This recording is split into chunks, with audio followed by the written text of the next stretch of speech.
This is the Hot 7 Nightly News. Good evening. It is Thursday, November 23rd, 2023. I am Daniela Edwin. Welcome to the Hot 7 TV Nightly News. We are on full channel 117, Kiss FM, the Caribbean Hot FM mobile app, and the Caribbean Hot 7 TV Facebook page. Not forgetting those of you using the Hot 7 plug and play antenna. Thank you so much for joining us. A pronouncement made by the Speaker of the House regarding a pending ruling on the live recording of parliamentary proceedings has caused a firestorm. The ruling is expected to be made when the House convenes on Friday this week. Among those reacting to the pronouncement is the leader of the opposition, Honorable Alan Chastanet, who argues that such a move is seen as an attack on democracy. This announcement by the Speaker of the Lower House of Assembly about a ruling on whether live recordings of parliamentary proceedings should be publicized has not sat well with sections of the public, including the opposition. This after a video clip of the announcement from Tuesday's sitting went viral on social media. Some observers have described the move as hypocritical since the SLP, when in opposition, had leveled the same criticisms at the former Alan Chastanet-led government due to its attempts to restrict public access to the audio broadcast of House proceedings. The announcement has also raised concerns that edited versions of the sessions may not present a true reflection of the proceedings. In daring the Speaker to advance with his considerations, Chastanet stressed that there will be pushback if the decision is restrictive. This attempt by the Speaker of the House to want to censor the House by not allowing the House to be on TV, as solutions have come accustomed to for many generations now. Even the fact that you would consider doing it is a damning thought. No different than the attempt to change the Constitution so that a person has to be born in St. Lucia to be competitive in politics. So now that they're trying to backtrack on it, I want solutions to realize. Do not be fooled. I challenge the Speaker of the House to proceed with what he's doing. But even if he decides to change by Friday, all of us must know what is in their mind, and what the intention of this government is to suppress every single person who has a voice. Chastanet believes that the mere consideration of a step to restrict public access to parliamentary proceedings is scary, and counts this latest move as another reason for the UWP's protest march planned for November 30th. The last bastion of democracy we have, of freedom of speech, is in the House. We are constitutionally protected, and to deny the general public and everyone else access to the unedited version of what's taking place in the capital of democracy in our country is disgraceful, it's shameful, and it's downright scary what is taking place in this country. The Lower House of Assembly is expected to meet on Friday, November 24th. For the Hot 7 TV News, Karim Nelson reporting. A former government minister has reacted to the news of the appointment of a special prosecutor this week. Former magistrate Robert Innocent has been named as the individual who will be responsible for receiving complaints and investigating credible reports of corruption conducted by sitting and former public officials. Former Minister for Infrastructure Guy Joseph is among individuals commenting on the appointment of Robert Innocent to the office of Special Prosecutor. Several allegations of corruption while in office have been leveled at Joseph, all of which he claims originated from the St. Lucia Labour Party's camp. He has welcomed the announcement of the appointment of an investigator and remains hopeful that the misconduct claims against him could be thoroughly probed. Joseph has intoned that he is not worried about the outcomes of the investigation into his tenure, should one be commissioned, since he has always operated above board and has nothing to hide. I believe that a special prosecutor would help vindicate me, because, as you indicated, public perception is that I was corrupt. But public perception is what is shaped by the Labour Party. Tim, who more things was said about myself or Richard Frederick prior to Richard Frederick being part of the Labour Party? Who did the Americans revoke his visa? Who was labeled? Who was said that U.S. Marshals are there waiting for him, and the day Labour win elections, they are picking him up to go with him? Isn't that the same Richard Frederick? Where is Richard Frederick today? While there has been no announcement of any official claim being filed with the special prosecutor for the time being, observers are monitoring and speculating on who is likely to make the infamous list. For his part, Joseph declares that the special prosecutor will come up empty-handed should he pursue a search of all the offices over which he has presided during his tenure in government. It is 2.5 years now, going on 3 years.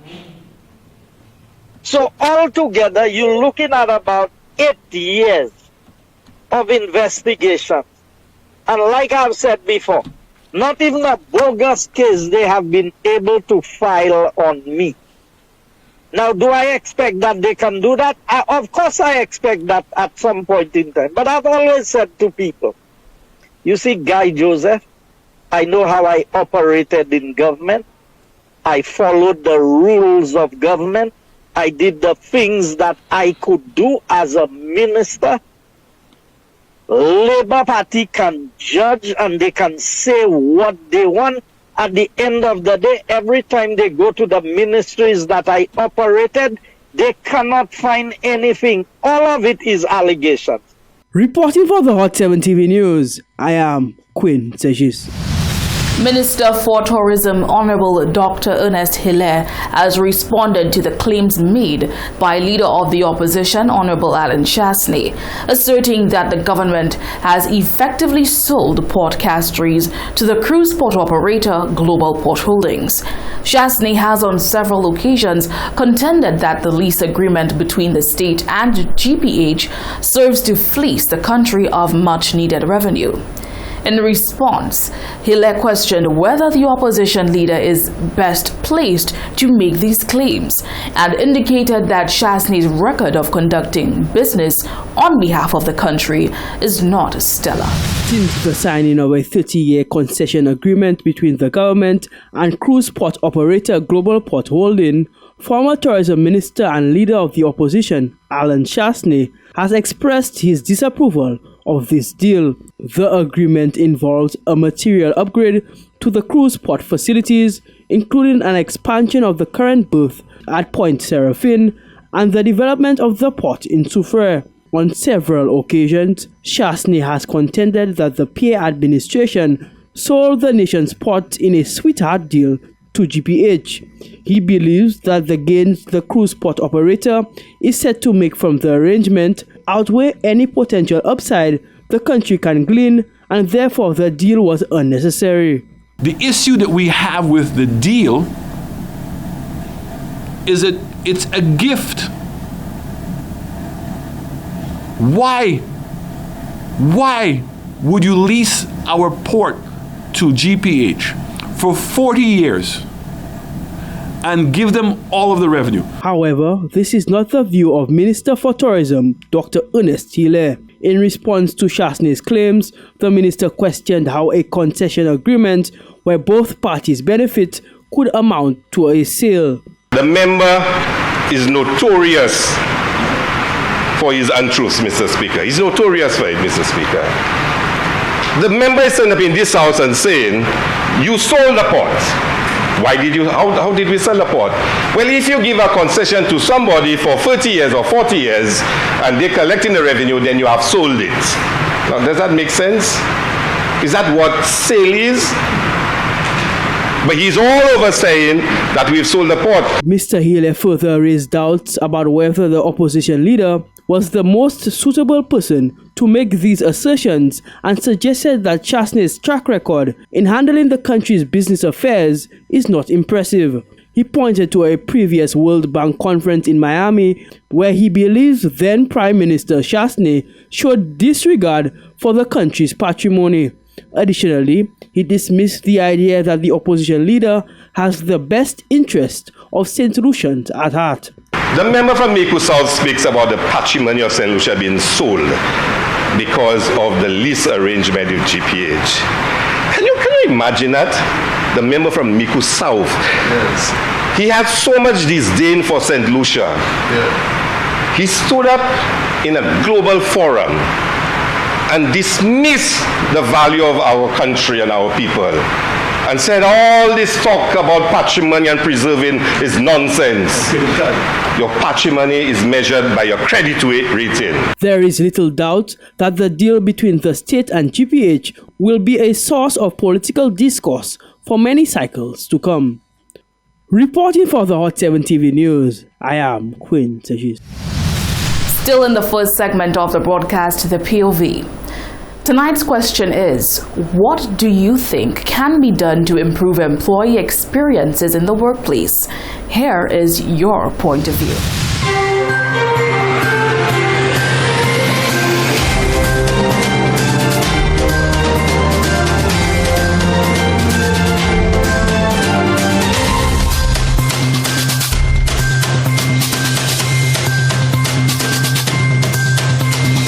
I feel a major challenge we have with the small businesses in St. Lucia is organization as well as specifically nepotism, and that contributes quite a bit to the unfairness in the working environment. I work for a company, I love my company, and nepotism is something that they do not deal with because it's how much you work, that's how much you make, that's how much you move forward. Most times you search for employment, but they ask you for experience, right?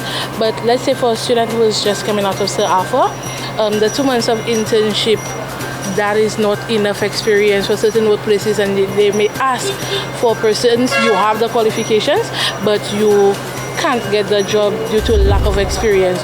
So I believe that employers on the whole, if you want an experienced person, then train them or provide training, or different youth organizations could provide training. Apart from wages, there is better working hours, better management, mainly management, a better boss-work relationship, and that should improve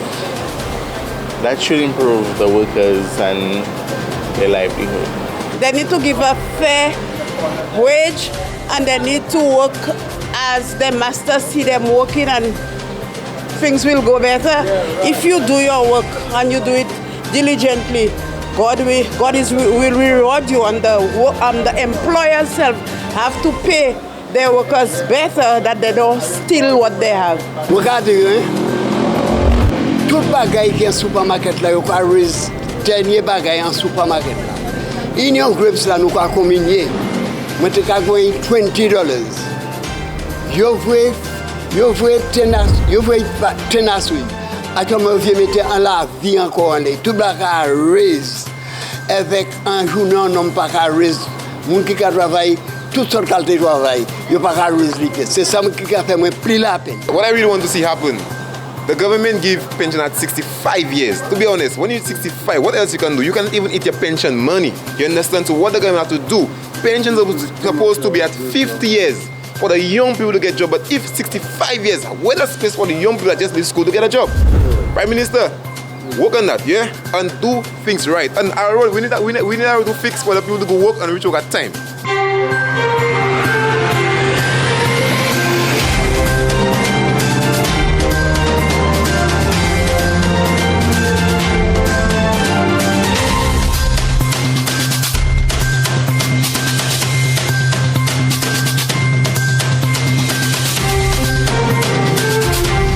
Don't forget to head over to our Facebook and Instagram pages at Caribbean Hot 7 TV to share your thoughts with us. Coming up next, the Ministry of Education introduces its digital content initiative and works commence on the much talked about National Aquatic Center. Stay with us for the details to these stories and much more. We'll be right back.